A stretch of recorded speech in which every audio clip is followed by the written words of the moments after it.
So we're here with Michael Ray, and Mike, I just want to talk to you about the very beginning of your career with Sun Ra.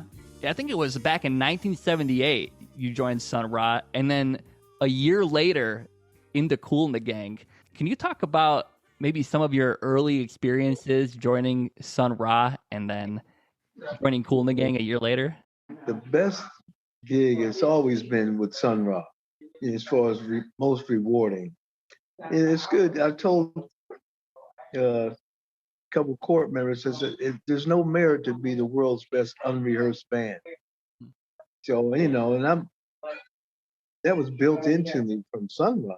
We rehearsed every day for years, 12, 15 hours, so, and then like get the cool, so you might learn something. The last Charles Smith showed me this new intro we put, and that was over the phone. So it's no hands-on, and see, the only thing with Kool, you have to do certain songs, whereas Sun Ra, every show was different. But there was life before both of those groups, Yeah, the first things I did as a kid, I got a chance to go on the road with Patti LaBelle, which consisted of Nona Hendrix and Sarah Dash. Now, Sarah is now the musical ambassador for Trenton. But back in the day, the way management rolled, it was this cat named Dickie Diamond, who had diamonds on all his fingers, a Great Dane, and a little toy poodle, an Eldorado, and a cat. So that was like the gang. And right at this time, we did a gig, and then the band went to New York to do a session with just to play a audition session with Vicky Wickham. Now, Vicky Wickham, she was managing the Who, and she told the girls and said, "Well, look, why don't y'all come to England with me?" And they left the band. So me, Clifford, we had got this. We were in Long Island, playing at a local bar with the band. The band was called Nobody's Choice, and it was some of the baddest cats I've ever played with in my life. Basie Saunders was one who was out of the Motown school. Billy Kimes on guitar. Little Tommy, a drummer that would sing. It was really a great gig. But nowadays, it's the point I make is Sarah Dash is now the musical ambassador, and she's still acting and still fine and cute and all that stuff. So that's the early part of my history. So when you say she was a musical ambassador, what do you mean by that? Well, it's like a representation when it comes to grants and having an upper echelon image of somebody that's done something, And she's always been helpful. I think she even stays in the same house that she grew up in Wow. Trenton. And it was the last time I seen they did an article on how she got her shot with the mayor, the vaccination. But that's part of my roots, I can't deny that, Yeah. I mean, they were both playing with Patti LaBelle the same time you were, right? Too? Yeah. There was another girl that left, but the early group used to rehearse at Trenton High School with they were hooked into Tommy Grice, who was a musical educator from Trenton. Great cat. Yeah. I never realized how many incredible musicians came out of Trenton, New Jersey. Oh yeah. Well, see, it was a big crossroads, between New York and Philly. At one time, they had music 6 nights a week, And that's a good thing. I remember Clifford, we go down to the Fantasy Lounge and he'd sit in with Groove Holmes, Sonny Stitt, and all these cats. He'd just walk in the room and pull out his horn and start playing. Oh my God. We'd pull up to the club. By the time he jumps out the car, by the time I get in the club, he's already on stage. Oh my God. It was like a protocol, man. You think I can play a couple tunes? That's how I came, And back then, I was more interested in trying to see my girlfriend play music. So one night, Clifford played with Charlie Earlin, and that night he left on the road. So I went to his mother's house and said, "Where's Clifford?" "Clifford's on the road." "Oh, shit." So I started practicing a little more. How old were you? Oh, man. 16, 17. That young? Man. Yeah, it was something. Crazy. Wow. But then, Patti, had the hit that they had was "I Sold My Heart to Junkman." And when they came back from England, it was "Voulez-vous coucher avec moi?" So they got upgraded. and funny, we went to, I played with this cat. He had it. "Are you lonely for me, baby?" "Yes, I am." And "I don't want to cry." That was just two hits. Okay, sounds familiar, yeah. So the band we were playing to was we got stranded because the cat was waiting to get this money and we never got paid, so the cat left. So back then we going to New York, we go get some pistols, we looking for this cat. And then we went to do it's something called quadraphonic television, where you turn your radio on a certain sound and you get quadraphonic sound. And it's like, what was his name? Quicksilver Messenger Service. We played with them, and then we worked our way down to LA, and first time taking acid, all kind of stuff, When you were talking about playing with Patti LaBelle, you mentioned the name Clifford. Was that Clifford Adams? Yeah. Well, he's my oldest friend. Oh, wow. We played on your record. I know. I was going to bring that up. Because you've been in Sun Ra and Kool the Gang for decades, can you maybe talk about the type of closeness and friendships that evolve over decades of playing music together? Well, yeah, but with Sun Ra, see, there was a thing when we played Saturday Night Live, and I used to do all this Egyptian yoga, and I slipped and severed my tendon. And I was supposed to go on the road the next day with Teddy Pendergrass, who was selling it for women only stuff. And Sun Ra, I went back to Philly. He took care of me like a son. So that's a bond we've had, In fact, when I first got with Sun Ra, he decided to take a chance on me and take me to Milan, because he was going to take Marshall. But that was my first time in Europe, and we did horror records. But it was not just, it's a long time ago. I think in Sun Ra's rehearsals, you said sometimes they'd go 12 hours long? They'd be really, really long rehearsals. And sometimes you wouldn't even play the tune when it came time for the show. Right. He used to talk a lot, It still did, and then when we rehearsing, he'd fall asleep at the keyboard and we all try to sneak out the room. Yeah. Okay, try it again. It was like that.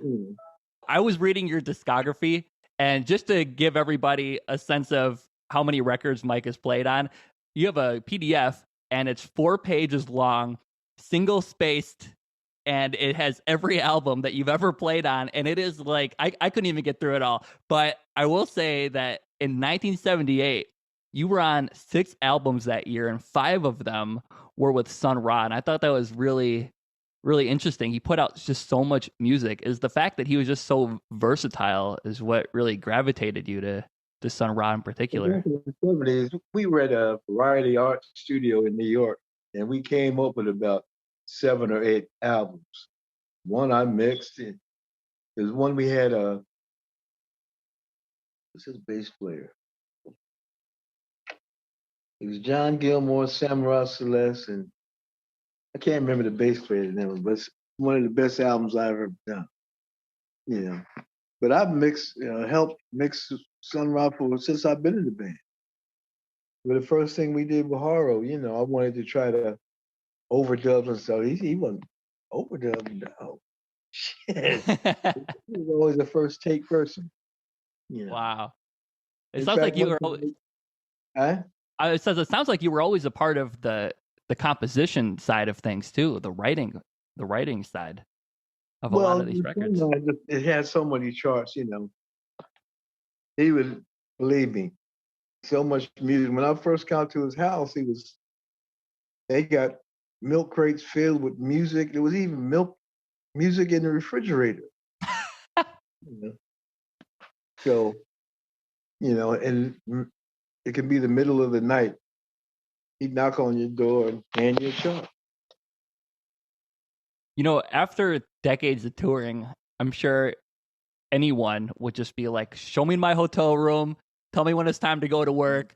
Can you think back to that early excitement of going on the road and traveling? Can you remember those early times? Oh yeah, I can't try to forget a lot of them. But it's like there was one time we had a gig in Chicago and we were called Drive. And we put the upright bass in the 15 passenger, our suitcase luggage. And when I got to the van, Sun Ra said, well, you better get in, Mike. I said, get in where? We made it 3 blocks before. I said, well, I got to fly some of y'all down there. Oh, man. And then it was like, we used to have this engineer, Sun Ra named him Sheetrock, Curtis something. He was one of the most hated engineers, mixers, I think, in America. Because he was like a cat would just take the fade out and say, and push it all the way up. Said, what are you doing? So we're playing in California. The owner says, if he touches my board, the gig's over. And Jothan, the bass player, was complaining to this cat. Says, man, you got to turn my bass up, man. I can't hear myself. So he said, y'all musicians don't know nothing about no sound. So then it's on. Sun Ra's in the front sleeping. So I said, man, shit, you ain't even got no track record, motherfucker. So I woke up. Motherfucker? Motherfucker? Motherfucker. Jackson, get my gun. Oh, my God. Yeah, I can say motherfucker too. There was one time we doing a gig and went to the wrong, it's Kansas City, Kansas, but we went to Missouri. Had to get back, and we did a couple tours like that on Greyhound. But we would always travel European trains.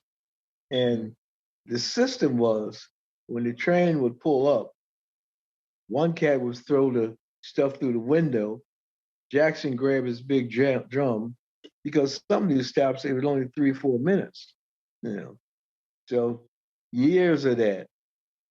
And when Sun Ra got sick, I don't want to go back to that no good Philadelphia.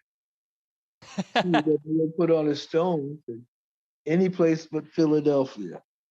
Did Sun Ra have anything to do with leading you to Kool the Gang? Yes, because we had played a festival, a new music festival in Carnegie Hall. And it was a strange gig because they had a choir, men and women that would bark, and they had these 9-10 dogs, and you point to them, they ooh, and then and that was quite bizarre. I said, man. So we played, but as in Carnegie Hall style. As soon as the gig is over, your shit going out on the street. And we had this after hour party where I'm going down trying to get paid. Everybody's waiting because Sun Ra would pay you like he'd hold hand his, and you see it, yeah. He'd have the money underneath his hand and say, see me tomorrow. And you look down, it was 100, it was a 5, it was 20. Wow. So I was waiting to get paid. And Sun Ra was in the car getting ready to take off. So he says, you got to move to Philadelphia to get paid. I said, well, I know where I can go get paid. And I went to the Kool The Gang office. Years later, I'm still standing. With and then both of them. Told me, I wasn't really talking to you, Mike. I was talking to that no good Krewe. So it's been never, as Gilmore says, it's never a dull moment. 2 years later, after joining Kool The Gang, Something Special goes platinum, and those songs included Take My Heart, Get Down on It, and you're actually singing and Get Down on It too, right? Yeah, well, everybody was singing. It's funny you bring up Take My Heart. It was a time when it was a hit record, and I was standing in welfare line. And the thing was playing on. I said, oh man, this is something. So I had to I was living in Yonkers. And we'll give you some car fare to go up to Albany to get it straight. And then they handed me 2 tokens. I said, where's the car fare? I said, that is the car fare. Yeah, brand new family. And it was something. So this song was playing on the radio, and you weren't getting paid for it? Well, it was a point where Kool The Gang manager mismanaged the management. We came back from a sold out tour, and he gave us all these little Kool The Gang pins and a check, rubber check. Really? Yeah. So it was a time trying to get, and then it was a thing where Buzzy, he was management. He had what is it called? You fall asleep on the phone. Yeah. So I've been trying to whisper, Buzzy, I need my money. I need my. But wow. But then I remember when the band was really a band. It's more like a right? Yeah. Yeah. So now you have Cosmic Krewe, which I know that's your own band, but you also do a lot of booking for other artists, and you seem to be really now know the business side of music really well. Was it those early experiences of wondering if you were going to get paid that really forced you to learn the business side of things? Well, no, it's like I got to credit my wife for that, because she's focused. Because here's the crib. And nice. All the way upstairs on the 3rd floor. She's got an office up there. So she's been, because I recently did a collaboration with Kevin Hearn, the cat from Barenaked Ladies. Because he would send me some tracks, and it was nice because he said, well, you really feel like doing a track? I said, yeah, I'll charge you X. He said, well, look, take your time. I'll send you some more money. So I included the engineer in that. So we've done 5 or 6 tunes with Barenaked Ladies. And then Kevin says, well, what about me playing on some of your stuff? I said, great. He's like the most important Canadian musician. Yeah. So I sent him the track, which is based off of Oriental Folk Song by Wayne Shorter. And he put like 5 keyboards on it, sang, and it's a tune called Hello, Hello, Hello, which is scheduled to put out for, the world's World Peace Day or something. So she's got all the stuff. In fact, I'll send you. You got your email on here, right? Yeah, I'll send it Okay. to you too. Yeah. Yeah, it's a lot of good stuff I've been doing, because as soon as the pandemic hit and I decided to have this double knee replacement, that's all I've been doing. Man, too much dancing over the years. Exactly. Look, I went out to see a band and fell in the snow and couldn't get up. Oh my God. Yeah, Wow. just That's learning crazy. stuff, Yeah. I'm curious about the song "Get Down on It" because that's really what got me into Kool and the Gang and hearing that song. And maybe just the writing process in general with Kool and the Gang. Is it similar to the situation of Sun Ra where you walk in, there's sheet music everywhere, charts everywhere, or is it more of a conversation about what to play? With Get Down on It was a brainchild of Khalees. And George Brown, the drummer, is the big writer, and Khalees, who recently died, he's from a heart attack. Yeah, it's strange because he said he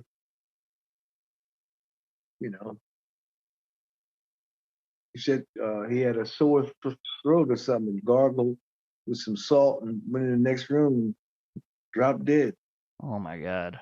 So it was like, and I think we're the same age. So, wow. But I know I'm casket ready. I have no qualms. God's been good to me. Because every day I think about Clifford. Yeah. Oh, Clifford Adams, yeah. And you know what's funny is that we recorded a song together, and it was on my first album called Funktastic, and there was a song called The Other Side, and I had this song where the verse where they were descending major seventh chords in whole steps, and I had no idea what to do with it. No vocalist I showed it to knew what to do with it. We were gonna leave it instrumental, and then John Heinz, he was on the podcast last week from the Big Old Nasty Get Down. He was like, well, let me send it to a couple people I know.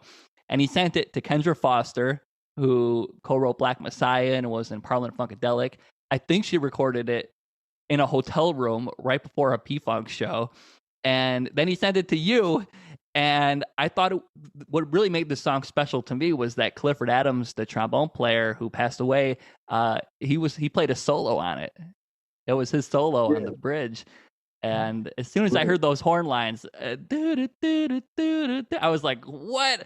I always say to my friends, it's like, I feel like I'm listening to Kool the Gang. Oh, wait, I kind of am. Yeah. Well, me, Clifford, and Khalees have done stuff with Big Old Nasty Get Down over at Dave Grohl's studio out in L.A. And but then I've had some great memories of Big Old Nasty Get Down. I mean, we played at Long Beach, Long Island, Long Beach Funk Fest. We got a chance to play with Muscle Mouth and some cats, I think Little Cat plays with P-Funk. And then George, he played with us a couple times. So George Clinton. Stuff doing. I feel like when I was looking at your discography between the 1990s and 2000s, I saw you run over like 60 records with like Fish, Stanton Moore, Charles Neville.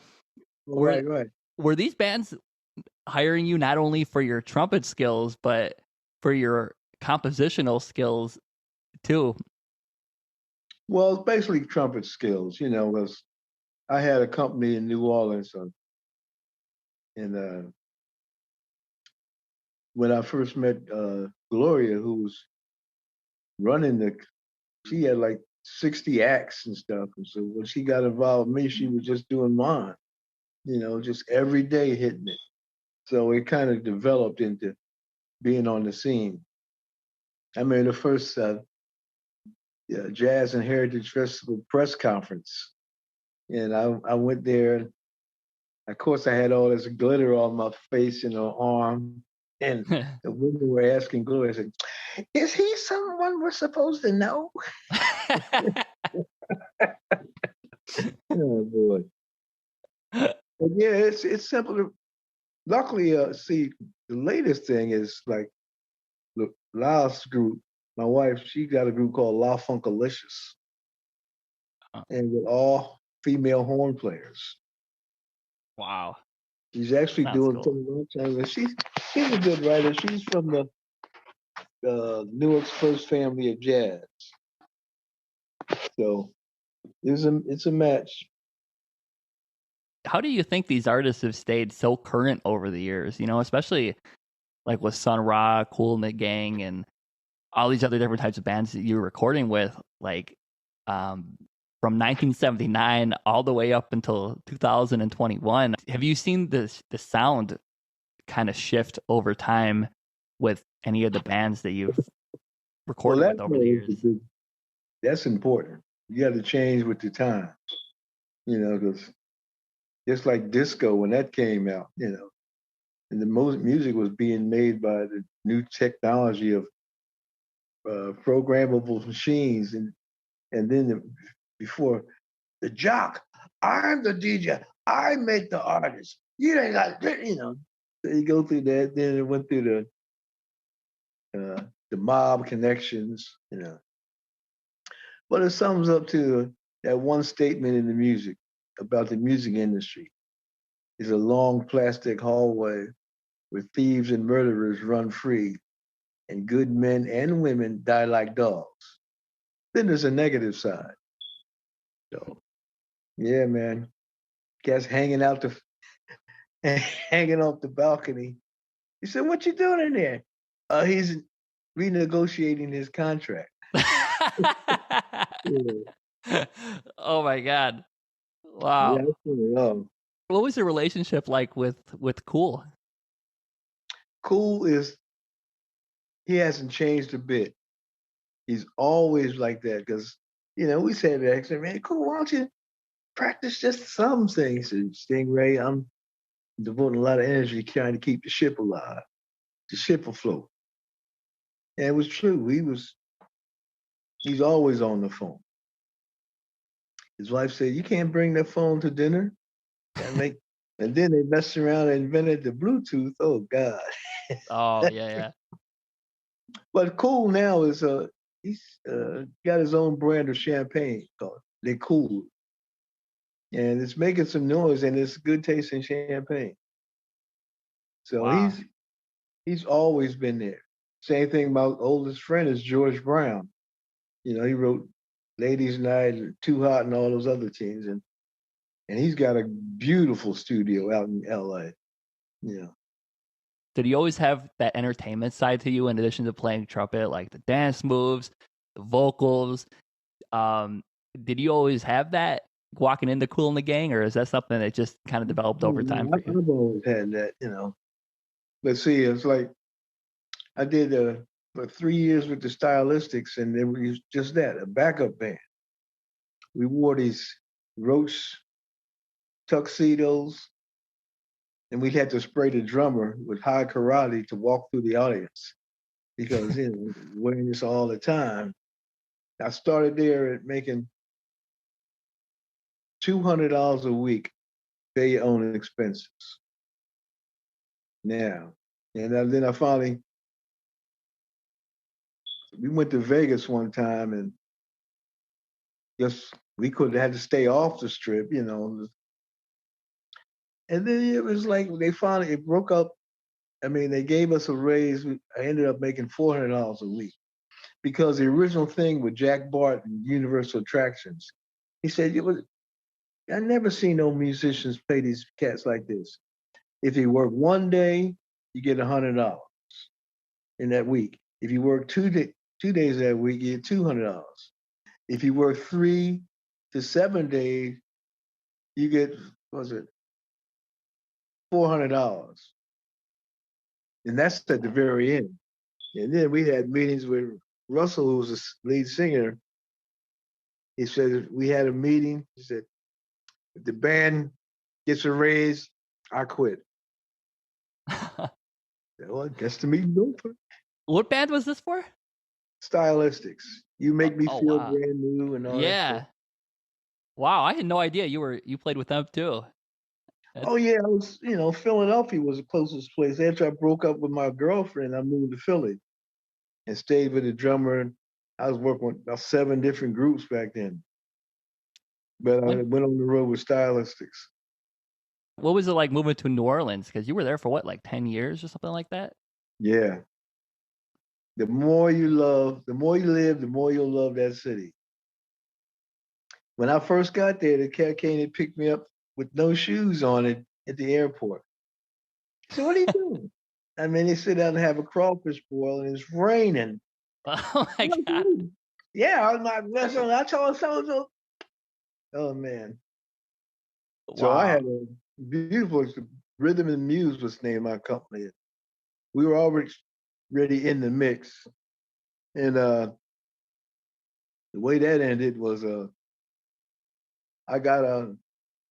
she had gotten this engagement big with the Blaine Kern, yeah, with a Mardi Gras thing. And they wanted, it was going to be at Mardi Gras World where I was going to be the MC. They do a little spiel on voodoo, then they bring out the entrees, and then they have a 100-piece choir come through there. And then I'd go on another float and talk about this stuff. It was like then they culminate, they wanted me to play Celebration. I said, okay, it's for good money.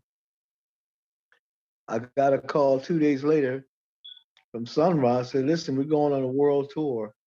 Yeah. Finland, Spain, France, just all these other places.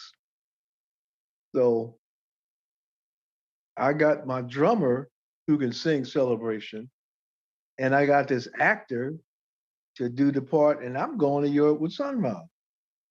Well, my girl, she said, well, if you don't do this gig, because we already signed the contract, I'll never work with you again. And that was true. We never worked again. But the bass player said, man, you made the right choice. We could have been naked. They wouldn't have named nothing, because they're like, you could keep it down. I'm trying to talk, do a lot of corporate gigs, One time I was doing a gig in Syracuse Jazz Festival, ran by Frank Malfitano. And he had us playing in a hotel lobby, nothing but glass and tile, and the engineer didn't know how to work the board. So the first note, it was like Moses, the partner of the Red Sea. They all left, and this one cat, he turned around and said, "And." And then this cat came out, man, you guys are fantastic. I want you to play my festival in Canada. Yes. So you never know, because somebody used to always say, well, we start with some skull busting stuff, get rid of the weak. Then we'll play some real music. So that kind of concept kind of worked. Shock therapy. Yeah, for real. I mean, with all those guys who've been in the band for so many years, I mean, what is the rehearsal like with Kool and the Gang? You guys have a schedule? Rehearsal. Yeah, because we haven't rehearsed. The one time I rehearsed, we went out to LA and rented this all stuff, and had all this choreography, never used none of it. So even now, man, we got the stylists is gonna hook us up, and we're gonna get the choreographer, play. I said, it's all good, but like I say, world's best unrehearsed band. Wow. So Kool the Gang is just unrehearsed because the show has just happened so many times. Right. It's and plus we got our MD, Kurt, his name Fitz, Curtis Williams. He's a monster. I think he went from Berkeley he plays sax like a motherfucker and plays keys, he's a bad motherfucker. And so yeah, all I gotta do is just like play a part. I was listening to Cosmic Krewe, and I hear a lot of Sun Ra influences in Have your you heard band. COVID-19? What's it called? COVID-19. It's a song called COVID-19? Yeah, I wrote it when the pandemic hit. No, I gotta check it out. All right, I'll try this. It's on YouTube. Okay. This COVID, Michael Ray and the Cosmic Crew, COVID-19. We should get to it. That's gotta be a great song for to get some extra listeners on there. YouTube and COVID-19, and oh, Michael Ray. Right. Actually, I got a young bass player, Tom Litwin. You would love him. Yeah, send it to me. I want to hear it. Okay. Yeah, it's funny. I remember the last time we talked on video. Well, one of the last times we talked on video, when my album first came out, and you called me on Facebook Messenger, and I was like still in college, working at a coffee shop, and I remember this moment like it was yesterday. I was like taking somebody's order as a barista, and working at college and stuff, and all of a sudden my phone's ringing, and it's Michael Ray calling me, and I was like, I gotta go to the person ordering. They're like, I'll have a mocha I gotta go, ma'am. And I ran out the back door and I threw my apron off and I leaned up against the back wall. I was like, oh, what's up, Mike? How you doing? That's a great story, man. Yeah. It was so great to talk to you, man. Yeah, man. We'll stay in touch. I hope we do some more stuff, Yeah. You're outside Chicago? Mm-hmm. Yeah, we had a gig that got canceled.